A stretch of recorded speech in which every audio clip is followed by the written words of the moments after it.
Okay, good afternoon, class. If this evening we are going to be discussing exploring the money in palm oil value chain. Exploring the money in palm oil value chain. Course number 4. My name is Yinka Deshola, and we're on record already. The class is being recorded. Now, my name, I'm going to be. Afternoon. Okay. Now, this is me. My name is Yinka Deshola. I'm a geologist. I'm now a farmer. I've been on the farm for getting to 10 years now. I studied BTech geology and MSc geophysics. I love to teach agribusiness. I love to practice agribusiness, as in I work on the farm. I do fruits and vegetables. I plant a lot of fruits and vegetables, and I do a lot of extracurricular things that is related to agribusiness too. So this is me. I do everything agriculture. Now, upcoming trainings. This is just a brief introduction to you on how.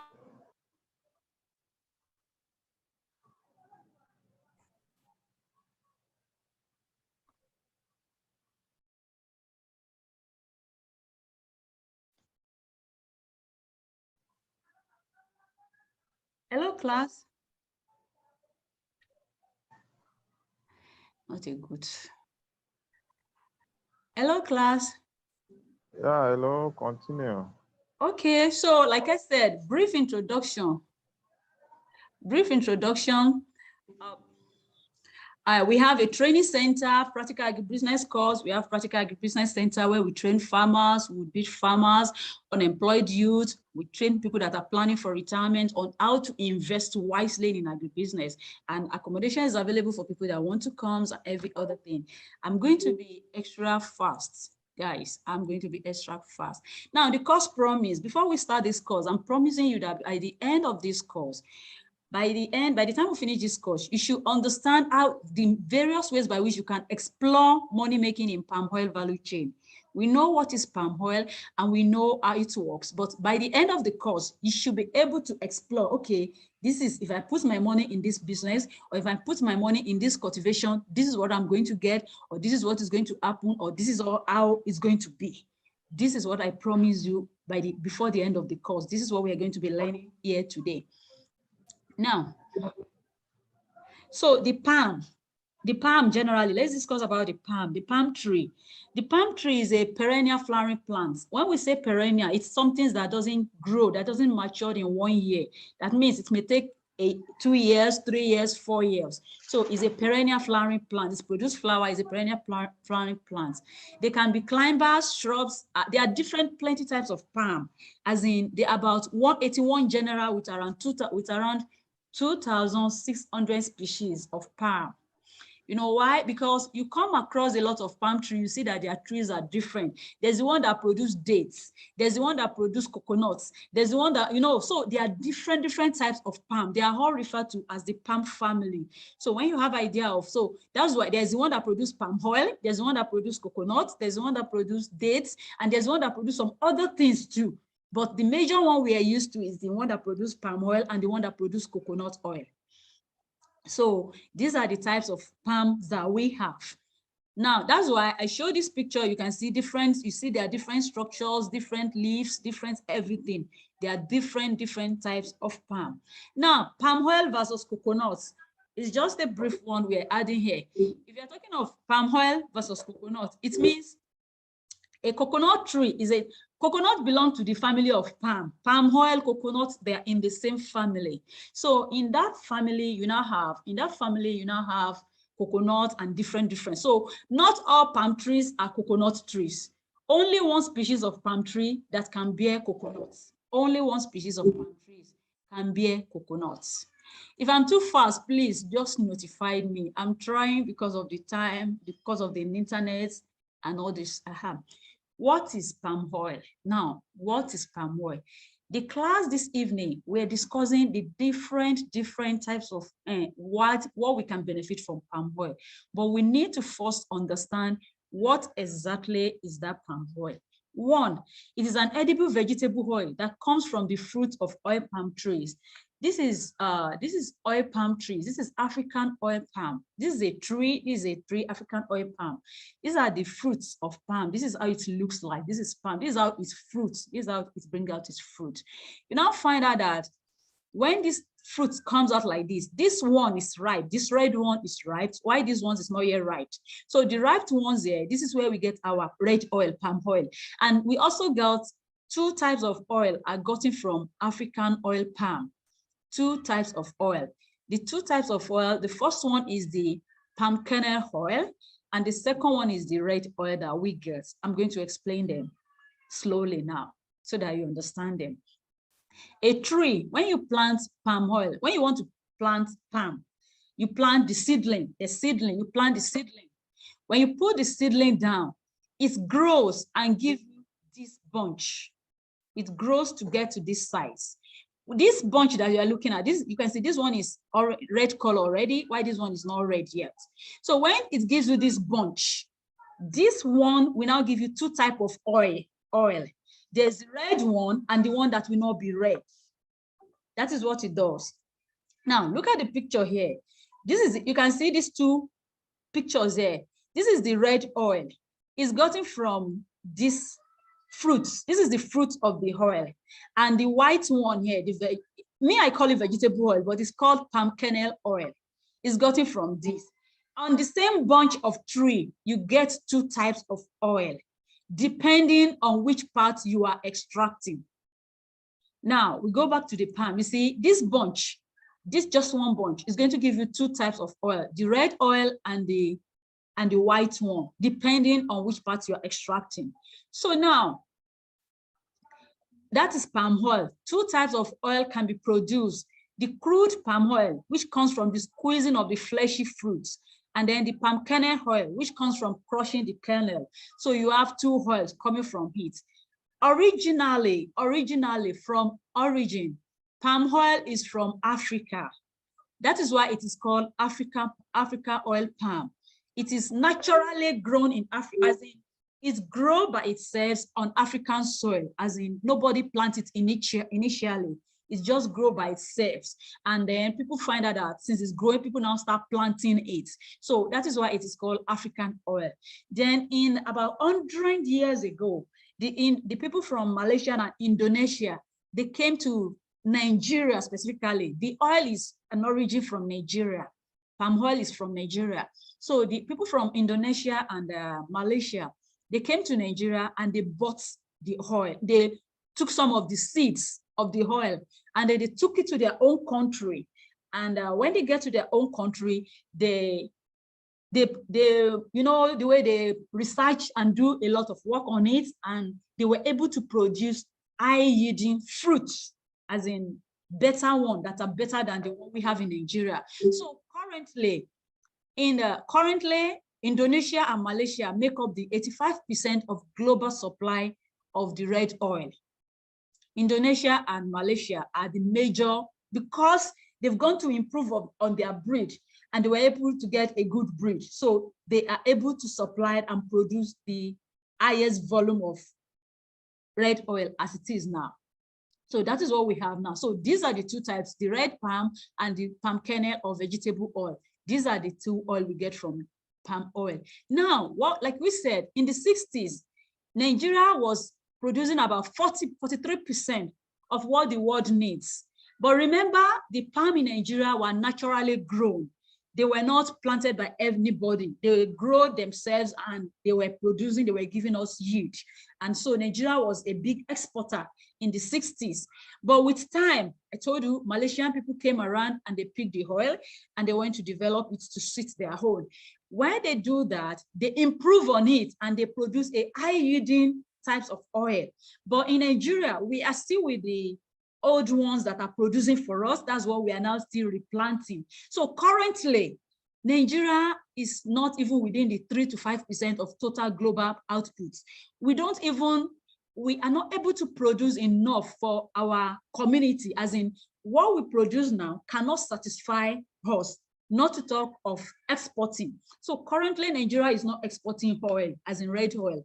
We are not exporting red oil. We don't have enough to export. We don't even have enough to supply us because Nigeria is now a net importer of palm oil. As in currently Nigeria imports palm oil. In 2021, Nigeria imports about 1 million about 1 million metric ton or 2 million metric tons of palm oil into the country. So Nigeria is one of the largest consumer of palm oil. Apart from consumption, which we will get to, there are other things that they use palm oil for. And that's why it's highly demanded and the price keeps going up.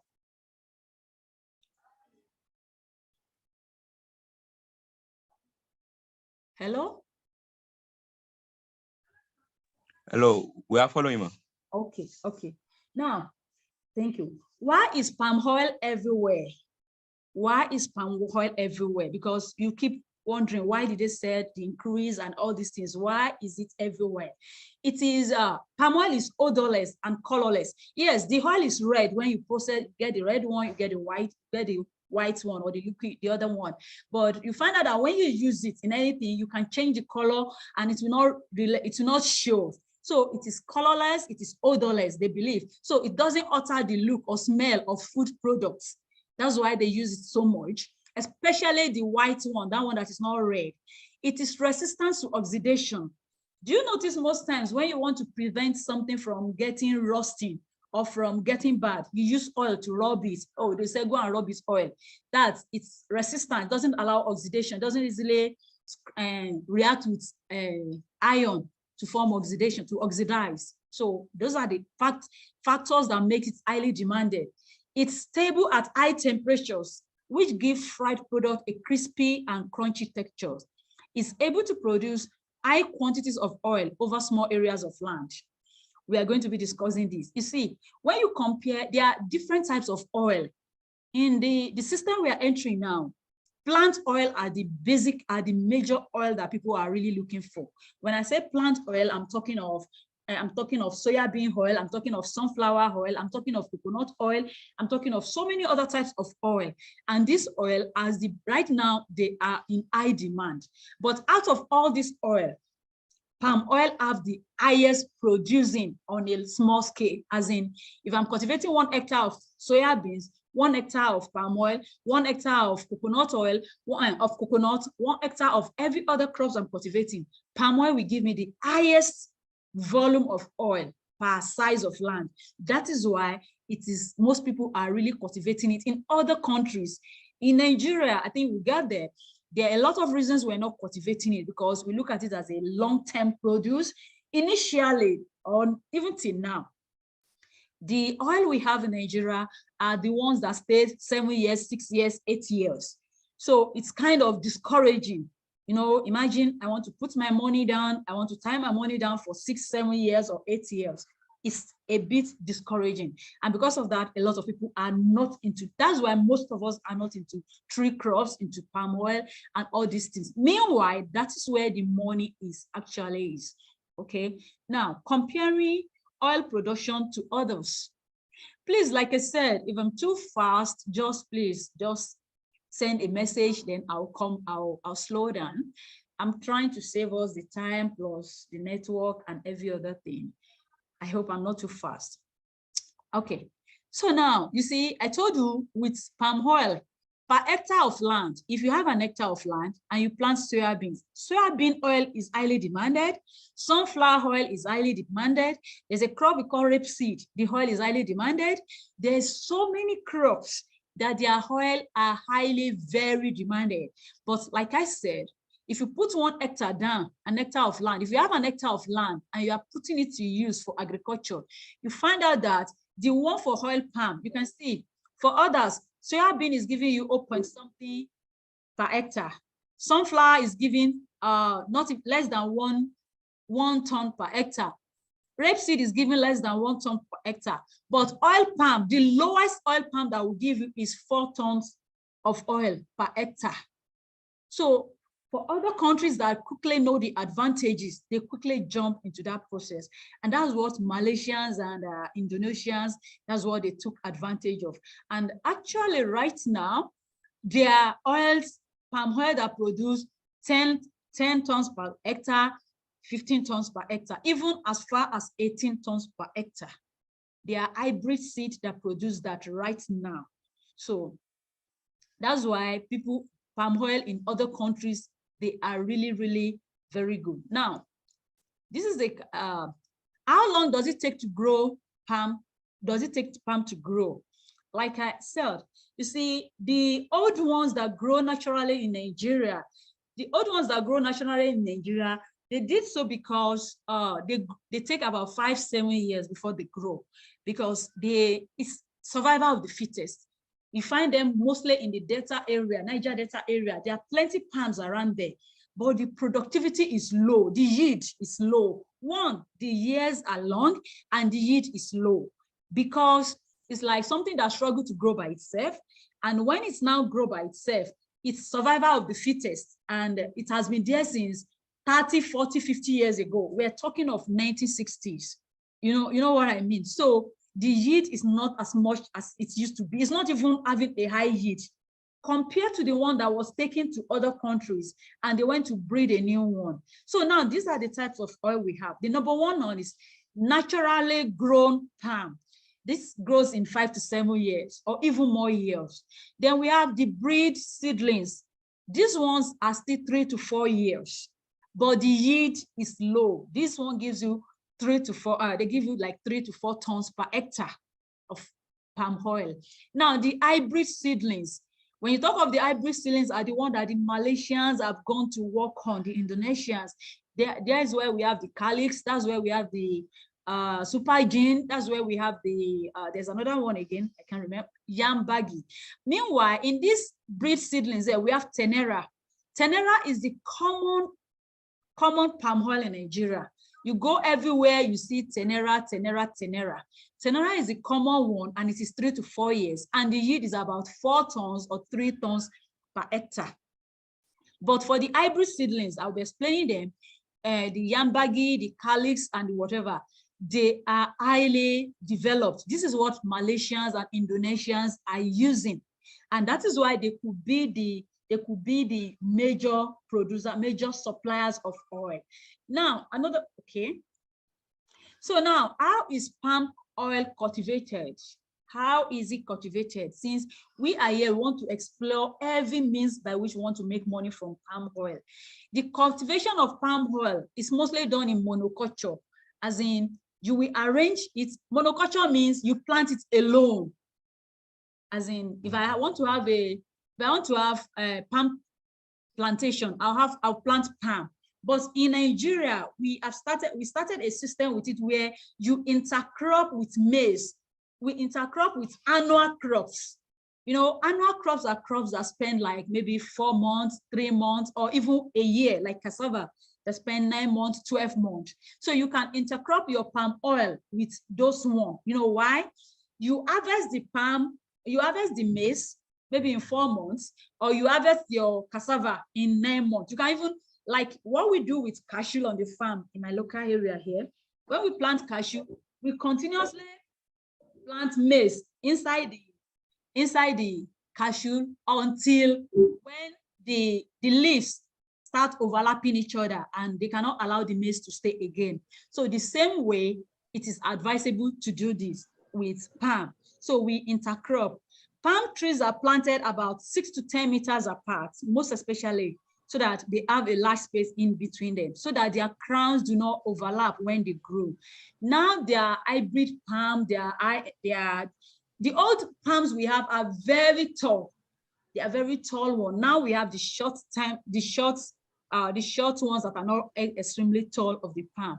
Now, 3 years after planting, the tree starts to bear fruit, and it's reached peak production after about 10 years. When we talk of peak production, when you plant something, when you plant palm oil, it's not that first year that you start giving you 10 tons per hectare or 3 tons per hectare or whatever hectare you are expecting. No, that first year might give you middle. Like if you're expecting, if you plant a breed of 4 tons per hectare, that first year will not give you 4 tons per hectare. Yes, it's going to give you like maybe 2 tons or 3 or 2.5, depending on your management. How do you manage your farm? How do you manage your farm? As in, how do you really take good care of it? We're going to talk about some of them here. That's why I'm getting so fast. So how do you take care of them? So the 3 years after you start fruiting, that's for some hybrid, but it will reach peak. When we talk of peak, when it start giving you the maximum yield within 6 to 10 years, you start having the maximum yield of maybe your 10 tons per hectare or whatever you want. And that's why it's a long-term project. Now, oil palm yield per hectare. Oil palm yield per hectare. Now, I told you there's Tenera. In Nigeria presently, most people are selling Tenera. Tenera is a kind of a